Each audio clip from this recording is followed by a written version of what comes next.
Assalamualaikum warahmatullahi wabarakatuh. Halo teman-teman, setelah kita mengimpor akun, selanjutnya kita menyesuaikan sistem yang ada di Mayup dengan SOP yang ada di perusahaan PT Mulya Indonesia. Nah, untuk melihat sistem di PT Mulya, kalian bisa lihat di kebijakannya. Jadi di kebijakan itu ada kebijakan umum, penjualan, pembelian ataupun penerimaan dan pengeluaran kasnya seperti apa, kayak gitu. Oke. Step pertama, kita ke setup dulu, terus klik preference, kemudian di sini ada beberapa preference yang harus kita sesuaikan. Oke, pertama di bagian sistem. Di bagian sistem ini nggak perlu kita gimana-gimana, jadi biarkan aja seperti ini. Terus next ke Windows. Nah, di Windows ini yang perlu, ada beberapa yang udah kecentang, ada beberapa yang gak perlu kita centang. Oke, ini kan ada show currency symbol in Windows tuh kecentang. Kita uncentang aja supaya nggak ada simbol RP, supaya pas nanti di laporannya tuh kadang kalau misalkan kepanjangan dia bakal kelipet gitu. Jadi kita gak usah tampilin. Terus juga yang bagian automatikal ini kita uncentang aja. Terus next ke report and forms. Nah, di bagian ini yang including ini kita uncentang dua-duanya. Terus kita centang yang always dua-duanya. Jadi including kita uncentang, jadi jangan dicentang.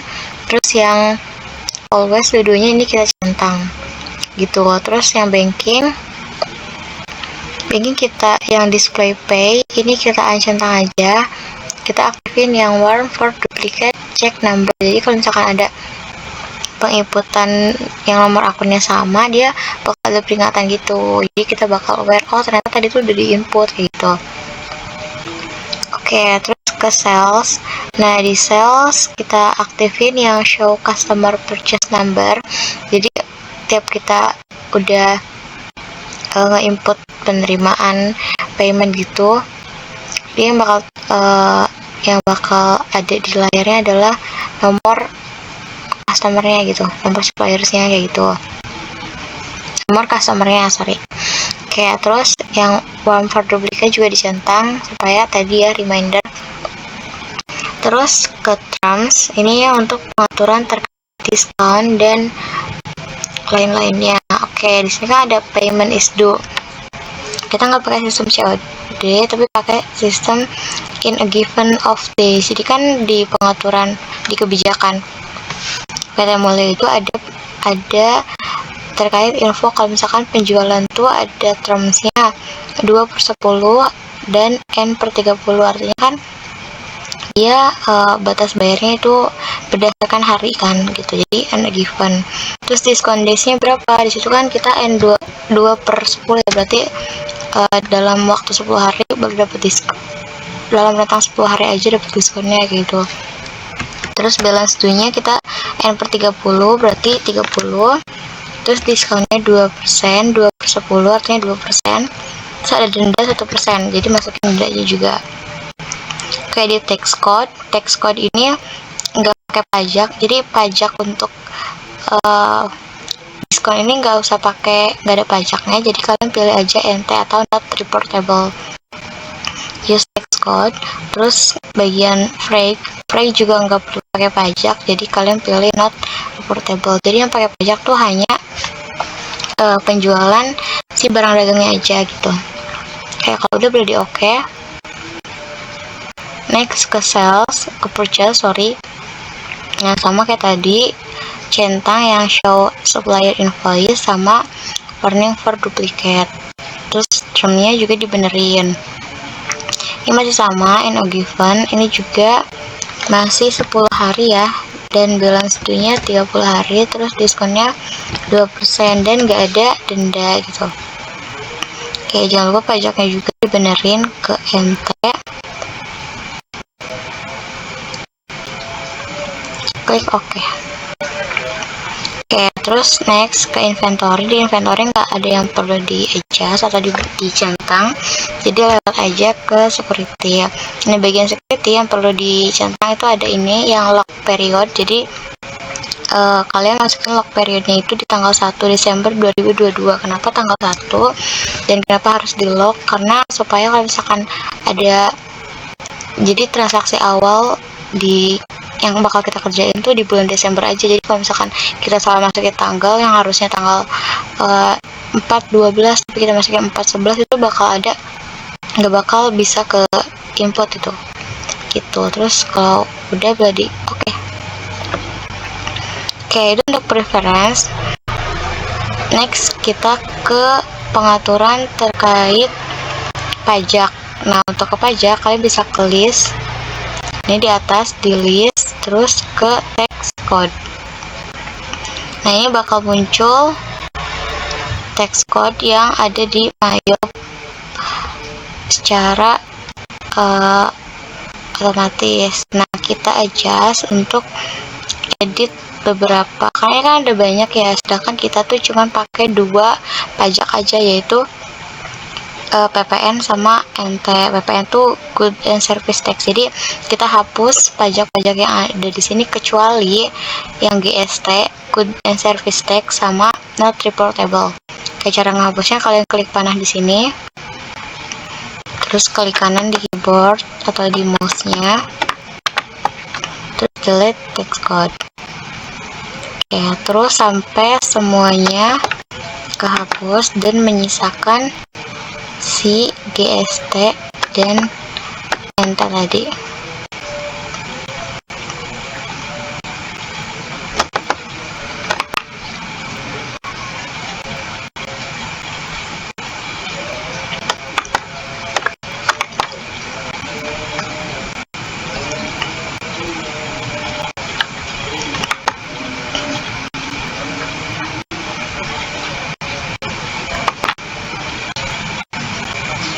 Ini udah tersisa tinggal GST sama NT. Yang NT usahakan jangan sampai terklik dan terbuka atau alter apapun, itu dibiarkan aja. Tapi kalau yang GST ini harus diubah, kalian klik aja panahnya. Nah, itu kita ubah ke PPN, karena kan di Indonesia itu namanya pajak PPN kan. Deskripsinya pajak tambahan nilai. Text type-nya ini aja, nggak usah diubah. Terus rate-nya sesuaikan, kita berapa persen pajaknya, 10% kan, berarti 10%. Nah, ini di bagian ini tadinya kan kalau kalian kosong nih sebelum dimasukin, jadi yang bagian text collect itu masukin PPN outcome, terus yang bagian text paid itu masukin PPN income. Kalau udah boleh di OK. Kalau udah di close, jadi tinggal sisa 2 NT dan PPN. Tuh, kalau udah di close. Terus sebentar, aku mau ngasih tahu kalau misalkan terlanjur kehapus gimana kak yang GST. Kalau yang NT jangan dihapus ya, yang GST terlanjur dihapus kak gimana, nggak apa-apa. Kalau misalkan terlanjur dihapus, kalian bisa klik new di sini. Kalian klik new, terus masukin aja PPN kayak tadi gitu. Itu untuk PPN dan untuk pajak. Nextnya kita ke link account. Jadi supaya kalau misalkan tiap kita masukin penjualan, pembelian, dia tuh bakal ngelink ke akun yang emang seharusnya gitu. Caranya kita ke setup, terus pilih link account. Pertama kita ke link account and banking account dulu, klik. Nah, di sini kan ada akun-akun yang harus dimasukin kan. Ini udah otomatis, yang perlu diubah tuh cuman yang bawah aja, yang bank account for undeposit fund. Jadi tiap kita terima kas gitu, kita nggak pakai deposit fund, tapi kita langsung pakai ke Sinbank gitu. Undeposit fund tuh kayak apa ya, bank sementara itu loh. Tuh, kalau udah di OK. Next kita ke setup lagi, terus link account lagi, sekarang ke sales account. Nah, sales account yang asset account for tracking receivable itu account receivable ya, benar, karena tiap akun aset yang terpakai untuk nge-tracking piutang itu adalah akun receivable. Terus akun bank untuk menerima pembayaran dari customer itu kita pakainya cash in bank gitu. Oke, jadi dua ini make sure harus kayak gini akunnya. Terus yang bawah ini kan ada kotak-kotak yang bisa dicentang. Nah, sesuaikan apa yang ada di kebijakan kita. Di sini kan kita ada bakal ngasih biaya lebih ya, atau biaya beban penjualan, beban angkot penjualan gitu. Ini yang kita masukin, berarti freight collected. Oke, terus deposit kita nggak ada deposit, jadi nggak usah dicentang. Ke yang ketiga kita ada diskon, jadi kita pilih akun diskonnya, berarti 4 sales diskon. Oke, terus untuk pembayaran denda kita ke kepala 8 ya, karena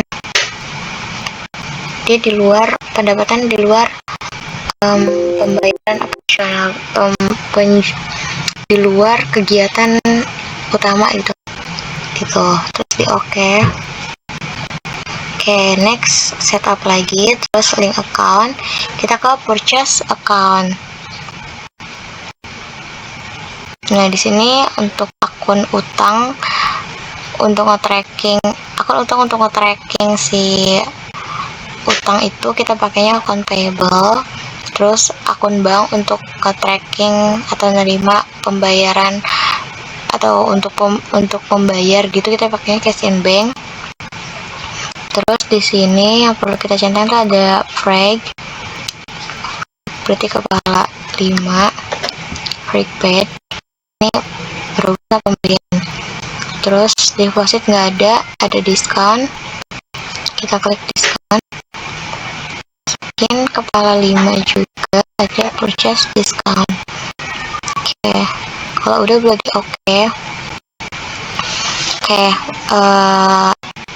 cek lagi apalagi yang perlu kita benerin.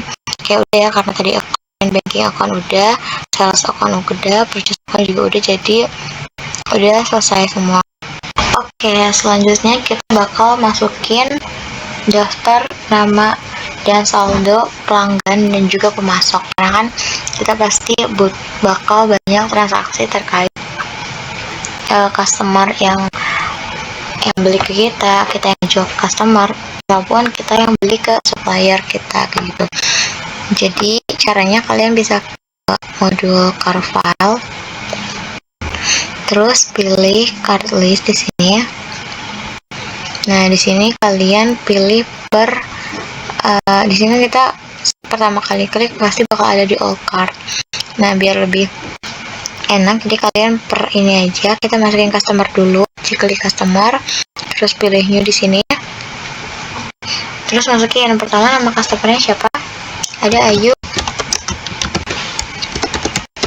komputer. Terus kalian tab, masukin nomor card ID-nya, masukin card ID-nya yang C01, terus alamatnya di mana, Jalan 1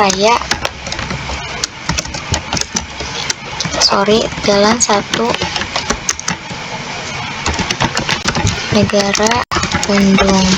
Terus city-nya itu di Bandung, state-nya Jawa Barat, country-nya Indonesia. Oke, kalau udah boleh di oke ataupun di new langsung. Jadi kalau di oke bakal balik ke tampilan awal. Kalau new udah kesimpan tapi langsung masukin, langsung muncul kayak gini lagi untuk masukin ke next customer. Biar lebih cepat kita pilih new aja. Sini masukin lagi customer yang kedua, juga ada Budi komputer, tab C002. Nah, karena aku cuma nyontohin, jadi biar cepat juga aku nggak ngisi address, tapi teman-teman diisi ya sesuai sama yang ada di siklusnya, di daftar nama supplier gitu. Oke, new lagi. Ketiga itu ada cinta komputer. Oke, langsung 3.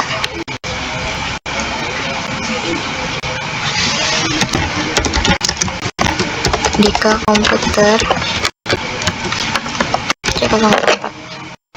Oke, kalau udah di oke. Nah, ini udah ada 4 customer. Next, suppliers. Sama, kalian pilih supplier di sini, terus pilih masukin suppliernya siapa, PT Barokah, tab S001. Lagi PT Cahaya Ilahi, tab S002. Lagi PT Jalan yang Benar, tab S003. Oke,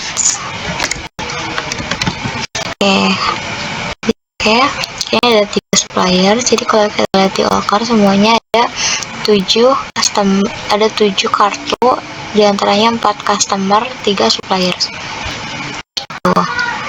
Oke, kalau udah body close.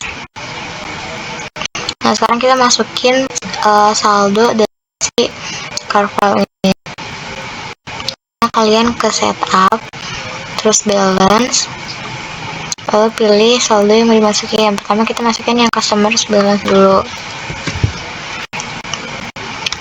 Oke, kalian pilih. Nah, ini kita pilih dulu dari Ayu ya. Add sales, tab. Nah, nanti muncul kayak gini. Kalian masukin sesuai yang ada di daftar nama pelanggan atau customer ya. Untuk invoice itu bisa kalian ambil, bisa kalian lihat di belakang tanggal. Dia ada FC1126. Terus untuk tanggalnya itu tanggal 26 November 2022, karena aku settingannya bahasa Inggris ya untuk laptopnya, jadi dia kalau Inggris tuh bulannya di depan, tanggalnya di belakang gitu. Tapi kalau yang Indonesia itu biasanya depannya tanggal, tengahnya bulan, belakangnya tahun gitu. Masukin saldo, namanya saldo awal, terus saldonya berapa di sini, 132 tuh, 23 tuh, 23. Dan tab. Nah, untuk text code ini NT aja, karena ini kan udah including sama teks kan. Jadi kalau misalkan masukin GST atau PPN, dia nanti bakal double, jadi NT aja. Kalau udah di record, oke, langsung aja kalian klik di sini nih, pilih customer yang baru, customer yang selanjutnya untuk dimasukin saldo. Jadi kita buka komputer, masukin add sales, tab, masukin berapa, FC 1118, tab, berarti di tanggal bulan 11 tanggal 18 2022. Ini semua datanya tuh bisa kalian lihat di daftar nama dan saldo pelanggan ya. Oke, 110 tuh, 23 tuh, 23. Record.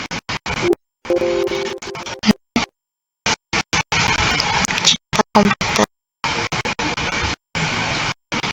tab,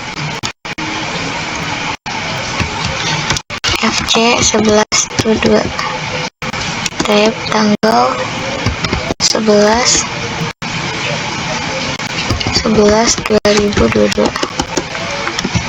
saldo awal 88. Oke, record lagi.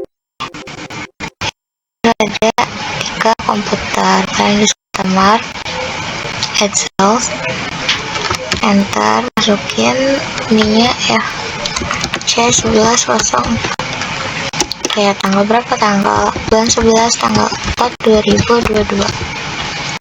Oke, ini ya saldo awal totalnya 61.270 tuh 23. Oke, ini kan customer terakhir ya, semuanya udah masuk saldo nih. Harusnya setelah di record harus ada informasi congratulation, karena artinya itu adalah balance. Kalau misalkan enggak, berarti ada yang typo atau salah masukin saldo gitu. Oke, kita record. Nah, ini udah ada info congratulation, berarti udah aman, udah balance juga. Oke aja. Nah, bisa lihat juga di sini nih di balance-nya berapa, 0. Misalkan nggak balance, dia pasti ada nominalnya gitu. Kalau balance karena apa? Ya ini nggak sesuai, ada yang typo lah, harusnya dapat 61 mungkin malah 60 segala macam gitu. Oke, kalau udah di close, next kita ke masukin saldo supplier. Caranya sama kayak tadi, setup, balance, terus suppliers, balance. Oke, kalian pilih panahnya, klik panahnya, terus masuk add purchase kayak tadi, enter lagi, terus masukin nomornya berapa di sini, invoice-nya FS 1115 2022. Saldo awal untuk memo tuh sama ya, semuanya saldo awal 110 23. Oke, record, terus next, percayai lagi, add purchase, tab lagi, masukin FS 1122 di 11/22/2022. Oke, saldo awal berapa totalnya? 60.500 tuh udah 3. Salah, kurang 1. Oke, record, next, terakhir kita jalan yang benar, use supplier, add purchase, tab FS 1107, tanggal bulan 11 tanggal 7 2022. Saldo awal ini berapa? 44 juta 23.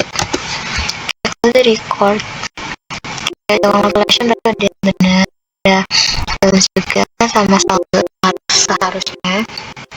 Oke, 0. Oke, close. Carvel jadi udah selesai. Ini bisa kita lihat juga di sini list. Nah, dia udah ada saldonya gitu. Oke, next kita ke inventory. Jadi kan di siklus ini juga di bawahnya tuh ada daftar persediaan barang dagang. Nah, itu juga harus diinput. Caranya inventory, terus ke item list. Nah, kalian masukin ke bagian new. Ini di bagian all item aja, terus kalian ke new, terus masukin item numbernya, itu ada TC 122 tab, namanya adalah portage M100. Oke, terus nanti di sini kalian centang tiga-tiganya si kotak ini, terus masukin akun cost of sales di sini, atau good sales di sini, terus masukin akun sales ini, sama di sini masukin akun merchandise inventory gitu. Oke, terus kalian ke bagian buying details. Di sini di bagian buying unit of measure, kalian masukin unit, karena kita satuannya unit. Kalau misalkan ada yang satuannya kilo gitu. Saya masukin PPN, nanti barang yang keluar atau yang mau masuk itu kena PPN. Terus masukin juga ke selling, ini harganya kita lihat di situ berapa, 2 juta. Kita lihat di siklus ya, di soal 2 juta. terus ini juga unit, dan ini PN. Kalau misalkan ini kosong, number of item masukin aja 1. Oke, kalau udah di oke, terus next new lagi, masukin lagi yang kedua, itu ada CT 22, CT 221 tab 1 lit B300. Oke, sama kayak tadi ya, kalian masukin sini dia ke otomatis dia ngebaca riwayat sebelumnya gitu. Terus di details sama yang udah masuk di sini di bagian details ini, jangan lupa harganya disesuaikan. Ini kan enggak 2 juta ya kalau yang kedua. Tuh, kalau udah oke, ini untuk persediaan barang dagang. Ini udah masuk kartu barangnya, cuman harus kita saldo akhirnya. Caranya saldo akhirnya, maksudnya sisa barangnya itu berapa. Karena inventory, terus baca inventory. Nah, di sini di date kalian masukin tanggal 1 bulan 12 2022. Jadi tanggal awal nge-input si persediaan akhir ini, persediaan awal. Masukin aja saldo awal persediaan barang dagang. Oke, item numbernya kalian klik di bagian sini, terus aja masukin, kita portfolio dulu item, kuantitinya berapa, kuantitinya 33, kuantiti itu unit ya. Terus unit cost itu harganya 23 atau 23, coba aja nanti ke otomatis. Terus bagian akunnya kalian masukin akun merchandise inventory. Oke, next yang kedua lagi masukin lead unitnya 40, tab lagi harganya 3 juta, akunnya sama ya, merchandise inventory. Oke, kalau udah boleh di record. Oke, kalian bisa klik CTRL-R untuk lihat transaksi. Udah di record. Oke, kalian bisa di sini aja nih, transaksi jurnal. Terus masukin tanggal 12/1/2022. Nah, ini yang tadi kita input udah masuk. Kalau udah, itu untuk persediaan. Oke deh, udah selesai.